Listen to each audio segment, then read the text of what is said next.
Coffee and Chats. My name is Lindsay Giese, and I'm the Executive Director for River Arts, Inc. And today I am joined by Zach Dahl of Dahl Financial. Hi, Zach. Cheers. Good morning. Good morning. Today I am rocking the John Joseph travel mug.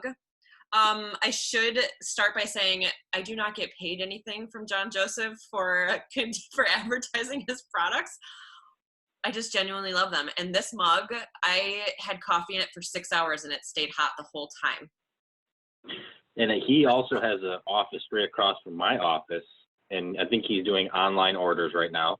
He is. And this mug. Once he opens back up, if you're watching this and you haven't been in there, it's really a neat operation he has going on for a small little rural town like us. So there you go. There's your coffee part of the coffee chat for the day. All right, we're gonna dive right in because I've got a lot of great questions. But like all coffee chats, I like to get to know and share more about our guest. So Zach, could you please tell us who is Zach Dahl? Sure. So my name is Zach Dahl. My middle name is Hans. My dad wanted to name me Hans, but I think my mom kind of overruled him in that. So my name is Zach Dahl. I grew up in McFarland, Wisconsin. I graduated from McFarland, and then I went up to the University of Wisconsin-La Crosse and spent 4 years there. And then after University of Wisconsin-La Crosse, I graduated with economics and communication degree. I went to the U.S. Coast Guard. You can maybe see my hat in the background and the flag that I flew on the boats that we were on. And spent a lot of time in the Coast Guard down south for the BP oil spill. I went out to Federal Law Enforcement Training Center in Charleston, South Carolina. And then my home station, my home base was on in Two Rivers, Wisconsin on Lake Michigan. So it was really a neat time. I missed it a lot of great people that I got to meet. So that was a lot of fun in my life. After the Coast Guard, I went out and lived in Portland, Oregon, and worked for a company called Fisher Investments. And they're a big investment firm. I did a lot of calling for them and kind of cut my teeth in the industry, the financial industry, and worked for them for a little while. And then I came back to Madison, Wisconsin, and worked for a company for a few years doing 401ks. I traveled the country and met with people and made sure their 401ks were aligned for whatever their situation may be, how close to retirement they were. And then after that firm, my dad started our company about 25 years ago. And I've joined him, and I've been with him now for probably 5 or 6 years. And he's out of McFarland, Wisconsin, where I grew up. And then we have another associate that works with us in Middleton. Her name's Terry. And then my office is in Sauk City. And that's kind of as far as me growing up. Business-wise, we help a lot of people, a lot of families, some corporations, some small businesses with retirement planning, figuring out questions like how much should I have to retire? Am I allocated in the right areas? A lot of encompassing financial questions. And we really enjoy getting to know people and their situations, and really value the trust that a lot of people give us. And we stay fair and honest throughout the whole process. And, having a communication degree, I think that communication and trust are probably the two biggest things that we take seriously, and confidentiality as well. So that's what we do on the business side. I really enjoy it. I get to spend a lot of time every day talking to people. That's basically what I do. And then on the personal side, I have a wife. We just had our 3-year anniversary. Her name's Beth. She's from Iowa. We won't hold that against her, but she's a wonderful lady, and I've got to meet a lot of her family in Iowa since getting to know her, and actually have warmed up to the people of Iowa. So she's a great lady. Met her about 5 years ago, and then she has 2 daughters, Esme and Ayla. Those are my stepdaughters. They're 9 and 12, and then we have a little baby boy named Tommy, and he's about a year and a half, just shy of a year and a half. So that's kind of our family. We live in Roxbury. We just built a house out there, and that's kind of it in a nutshell.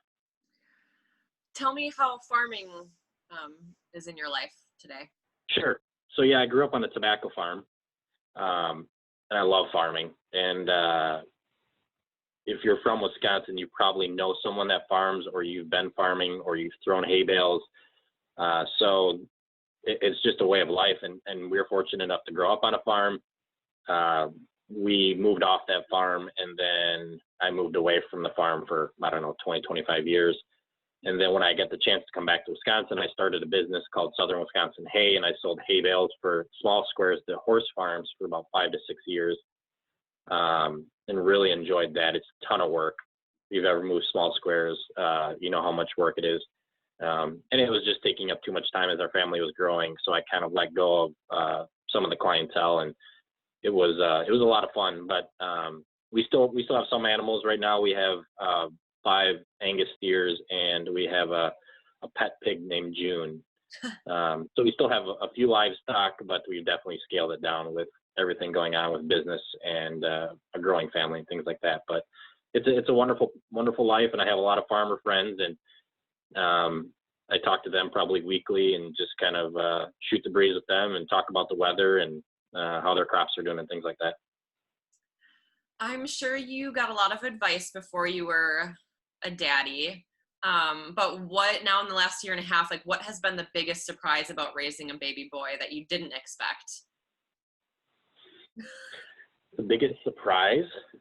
I think it's not a surprise because a lot of people told me it, but it's just, you can't prepare for it as much as you prepare because we're financial planners, and it was nice to know what the sex of the baby was going to be, and so we could get the room ready and we could get everything going. But the sleep is really hard, and I think if you've ever been a parent and you know people that have babies, you just have to get up in the middle of the night, and you know that's tough to adjust to, but you adjust to it. But that's kind of probably been the biggest surprise. He's a great little baby. He's very happy and doesn't cry very often, and my stepdaughters really help out a lot too. So that's been a great help. And Beth is a superhero, and I hope she doesn't mind me sharing this, but I know she had mastitis. Is that right? When he was little? Yep. Oh my goodness. Like, she was a champ though. And then to go through that and still not sleeping. And those are some of the things that when you have a little baby, you know, that people don't really talk about. So yeah, she's a tough cookie. Those people from Iowa, like I was talking about, they're pretty tough people. Yes. All right. So we are on the Stock Prairie Chamber Board together. And I know that Tawana ropes me into doing ridiculous things. I mean, I shouldn't say she ropes me into it because I'm up for it. Like, I'm ready to make a fool of myself. It's not a big deal. But what is the weirdest thing you've done on behalf of the chamber over the years? Or about the most fun? I've done some the most fun. We've done a lot of things over the last years. I really enjoyed it. Probably wasn't a huge deal. Birdies and Brews comes to mind. That's a nice golf event where there's really no agenda. But I would say one of the things I really miss a lot, and we had to shut it down because the state of Wisconsin, for some reason, had to do with highways and streets and things like that. But we used to put corn stalks on all the light poles, and it's not a huge activity, but I thought it always looked so nice. And I love fall. It's my favorite time of the year. And that was always something that was really nice to do. And weather was really nice. And we got to go out to a farm and cut down some corn stalks and things like that. So that's kind of one of the things that comes to mind. Yeah. That does sound fun. I miss that too. I'm glad now there are groups that you can buy like a package of like a hay bale and like pumpkins, and because it does look nicer when we can have a festive downtown. I agree. One thing that we got to do as chamber board members a few years ago, part of like a team building exercise, was play pickleball. How did I forget that? Yeah, and you and I were partners for that. What was your first thought when you found out I was your pickleball partner? I thought we were going to be champs when I found out you were the partner. Yeah, you don't have to lie. It's okay. But we took second place. I'm proud of that. We did, and I think we would have won, but Mike Phillips was He He was was good. He was dodgy. he was beaming us with those balls. Yeah. That was a lot of Yeah, fun. it was fun.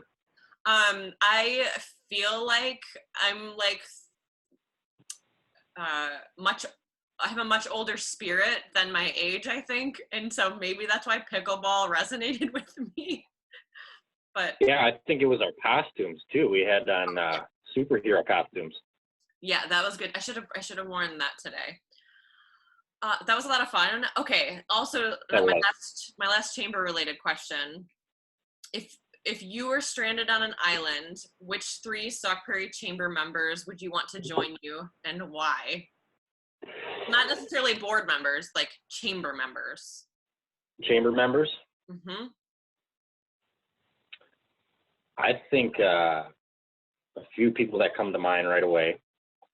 Mike Phillips. He's very pragmatic, and I really enjoy that his business savvy that he had when he was the chamber president.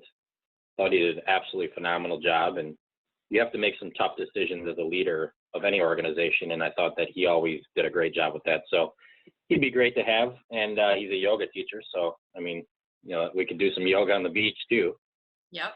I think Trent Kramer, he likes to drink beer, so that'd be kind of fun to have him out there drinking beer every night. I'm sure he could find a way to brew some beer on the island. Yeah, I think so. Yes. And then the last person,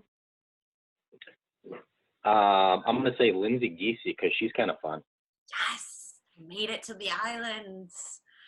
I cannot make a fire. I have no skills, so but I can entertain. Sounds good. Okay.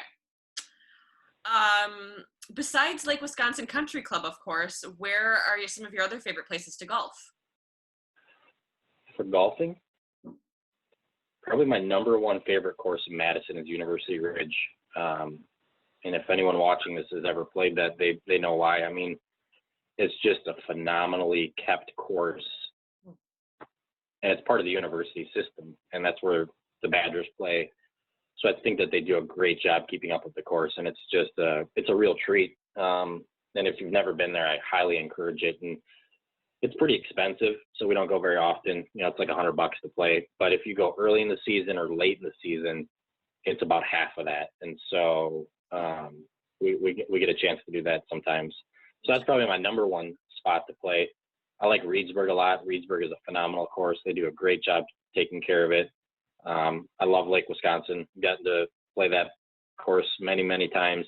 I think the people of Lake Wisconsin is really what makes that course so special. They're just really down to earth and really no agenda. And if you want to wear jeans or t-shirt, you can do that. And some courses don't allow you to do that. Some other favorite courses around the area. I grew up down in McFarland, so I played Yahara Hills a lot. I would say it's not my favorite course, but it's definitely a home course. So you kind of have to, like your home course growing up. There's a lot of phenomenal courses. Each one has its own flavor, its own touch, its own people. And I think that that's kind of the fun part about golf, for me at least, is playing golf, but also seeing, the different kind of nuances that each club has. When I was 22, I was the beverage cart girl one day for a golf resort. I was filling in for somebody, so it wasn't like a job I aspired to or anything. But one day, and they never asked me to do it again. They didn't ask you to do it again? No. Why? I was very bad at it. And that seems unbelievable that you could be bad at something like that, because all the drinks are pretty much cans or Right. Nope, that wasn't good. Yeah. Do you have any superstitions?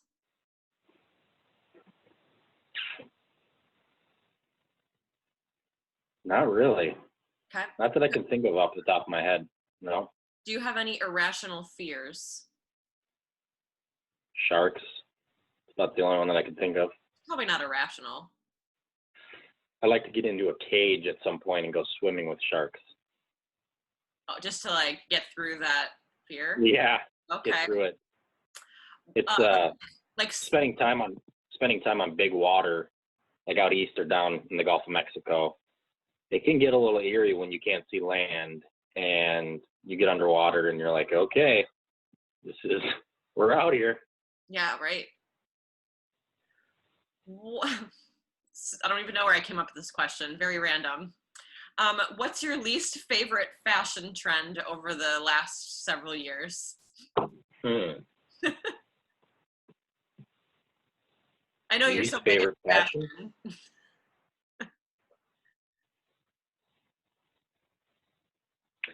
I don't really dislike a lot of fashion trends. I actually like a lot of fashion trends because I think it shows off your character and your uniqueness. So I like fashion trends. I like the way that fashion's going right now. It's kind of going back to the 80s, like a Billie Eilish or people like that, where they wear, stonewashed jeans and things like that. So I'm more of a fashion positive and not a fashion negative. Aha, okay. Do you have any arts talents? Not really. My I think she was my fifth grade teacher. Her name was Mrs. Rossman, and she gave me she wrote in my yearbook or told my mom or something, and I got a sign up in my house now. It says color outside the lines. So I'm not really an artist, but I do play piano. I played piano for probably 12 years. Wow. So I can read piano music and play classical and jazz and things like that. So I don't know if that's art, but that's more music, but that's kind of a hidden talent. Yeah, arts. I'm encompassing all of that, including now. I thought you acted for a little bit. I did some acting in high school. Yep. How can we Yeah, get you back on the stage? What play or what kind of show would we need to do to get you on the stage? I've tried to get back on the stage, but they took my actor's guild card, so I can't. And I've tried to reapply, but they just won't give it back to me. Maybe at some point I like Christmas plays a lot. So if there's ever like what's the play that Scrooge is in, or Yep. Christmas Carol. I like Christmas Carol. Yep. I like a lot of dramas that are set back in time. Like if we go to the American Players Theater, I'm not a huge Shakespeare fan, but I can kind of appreciate like the castles and the kings and the queens and stuff like that. So that's kind of fun. So that if something ever comes up like that, let me know. I think I was in Much to Do About Nothing was one that I remember. Ooh. And there's a couple other ones. Yep. Wow. That's hard. Mm-hmm. Yep. The Stockbury Theater Guild does a Christmas show every year, including Christmas Carol every few years. Got it. Just planting that seed. Who's in charge of that? Is that you or? No. It's another group of lovely folks. Ellen Paul's on that group. Is Raul on that? And Raul helps. Raul directs a lot of things. Sure. I don't know if he's on the board, but it's great. They do Christmas shows that are for all ages, and then they have teen plays and other adult plays, and now they've been getting back into doing musicals in the summers. So. Oh wow. So that's been fun for me because I get to perform and not be the one like programming it, but just be in it. So they're great. So just I'll try to remember to reach out to you when it's showtime. Okay. Sounds good. Unfortunately, they're not doing a show this year. But they will be back at it stronger than ever. So talking about COVID, what has helped you get through this time? Like, what are you finding to do so you can still enjoy the summer, or what are you up to these days? So we live on the country on some acreage, so that helps tremendously. There's always projects to do every day. So if you're ever busy, if you're ever looking for something to do, let me know. We got a project list that's pretty long, and that keeps me busy. And just living out in the country in general, I mean, is really nice. Other than that, we've had a couple trips that we've had to cancel. We're supposed to go to a wedding this weekend out in Denver, and that got canceled. So that's kind of a bummer, but we're looking at doing some camping and things like that. I think overall, though, you just have to have a little bit of patience, which is easy to say, but tough to do. And just know that at some point, this will pass too. So you just kind of have to hunker down and be patient, kind of, look at the glass half full and not glass half empty. But yeah, I would say, when times get a little tough about COVID or whatever it may be, just taking some time by myself out in the country and sitting down on a chair and just meditating or relaxing, I think helps a lot. Do you feel like you've had more time with the family or less or about the same or? Probably more because when it first started, my wife was working at home more, and then just going home to see them and check on them. The girls, my stepdaughters are at home all summer, so I kind of see them throughout the summer. So I don't think that's COVID related. It's just, you get to see them throughout the summer a little more. But yeah, it's been interesting to definitely say the least. And I think, people have a lot of different opinions on COVID and coronavirus, but I think you have to really think about other people. My mom, for instance, has diabetes, and, it might not affect our family. We're young and healthy, but you have to think about other people and how it might affect them, and just, kind of think about what you're doing in your life if you're going to have contact with those other people. So there's a lot of opinions about it, but, at some point it will pass and we'll get back to normal, and it might not be till next summer, but, just thinking about other people, I think is a good thing. Wise words. And, sometimes I think then we can look back, you appreciate things more, like when we can go back to not normal, when we can go back to being within 6 feet of each other. So I'm not going to say normal, but within 6 feet of each other, then we can look back and go, you know what, we did this, we went through this, it was hard, right, but we did it. So we can achieve that and we can move on, and life will be great and better than ever. And I'm finding things that, like, I've been outside way more than I ever would in a summer. So I'm finding different activities, getting creative in how I can still see friends in a safe way. Right.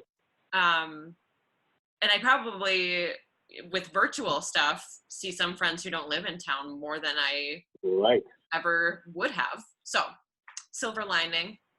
I like the attitude you have about it too. We'll get through it, and got this. Well, you kind of, you just have to just keep that in mind, and I think you're totally right. It'll be interesting to look back and say, we really appreciated, having to do virtual meetings and not going to drive-to appointments, or, seeing friends that we don't see, or spending some time with family, or spending time by yourself. So I think it's good to do these things every now and again, and it's tough to do. If this wasn't happening, I don't think a lot of people would go to virtual like we are. So sometimes it's good to see what really matters and really appreciate that.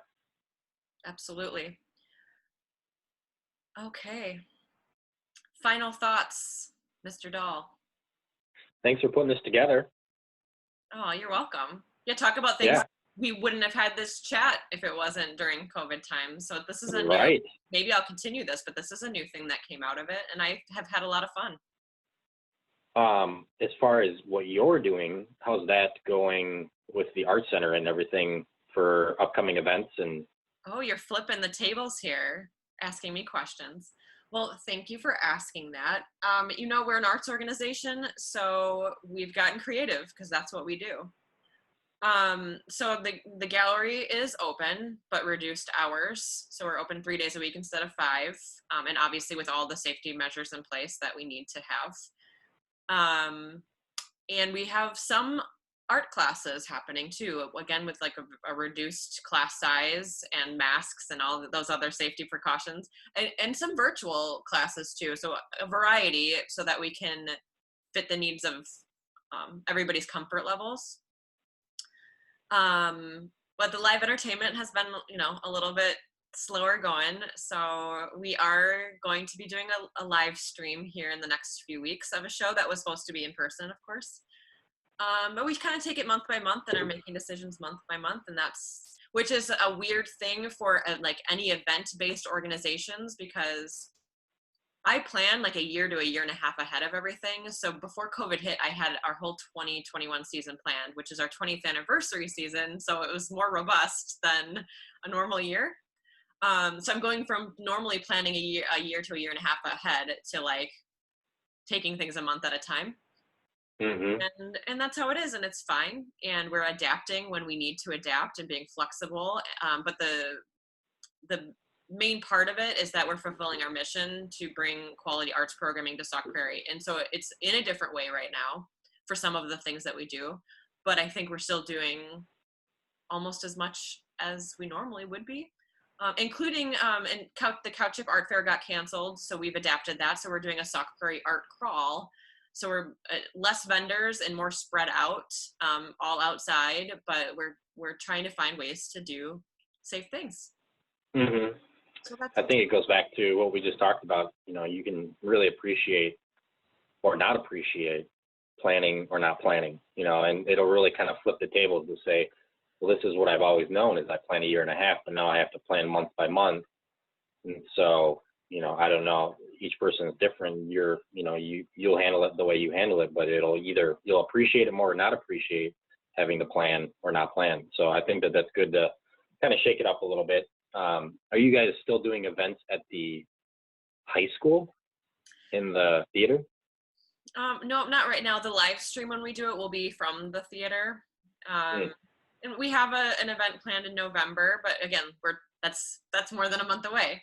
So we're taking it show by show. And speaking of how things might change and how early we plan things and how late we plan things, I appreciate having the plans ready to go and they're in place, because as soon as we can do something, we're ready. We're set and ready to do it.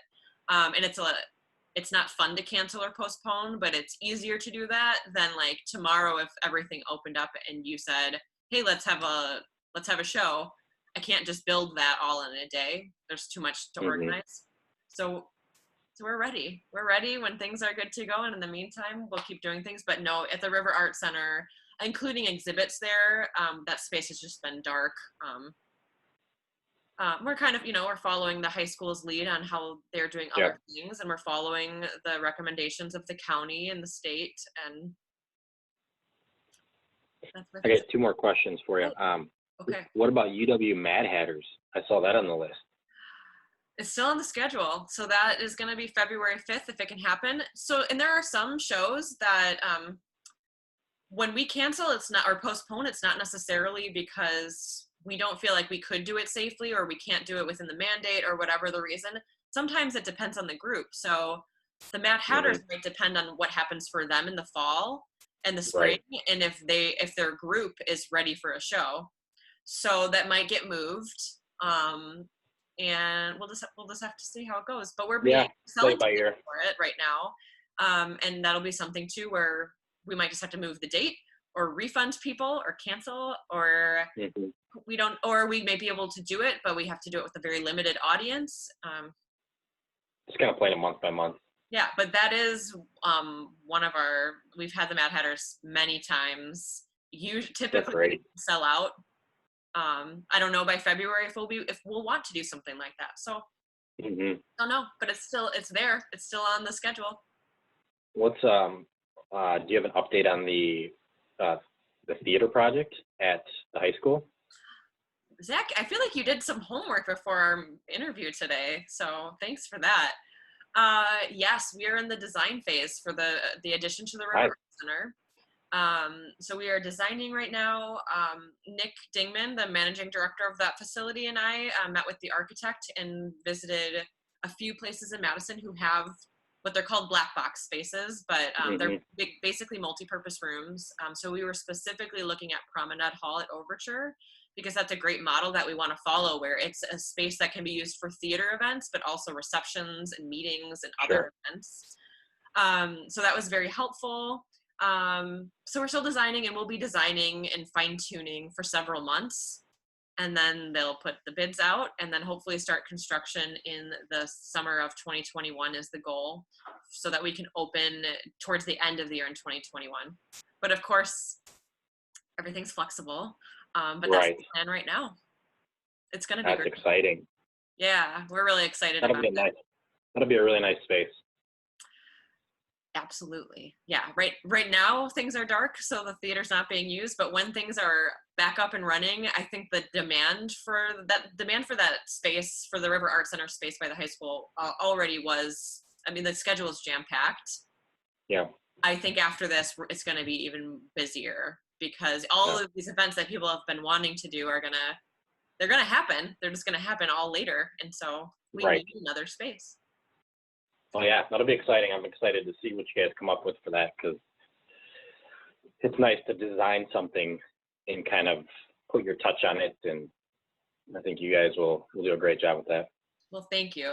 We're really excited about it. And I can't talk about it without mentioning how generous and wonderful it was that Lee Culver believed in it as well and helped make this happen, because although this was a part of the referendum project, it took her private donation to get it on the list. So to make it happen. So yeah, she's a wonderful lady. Yeah.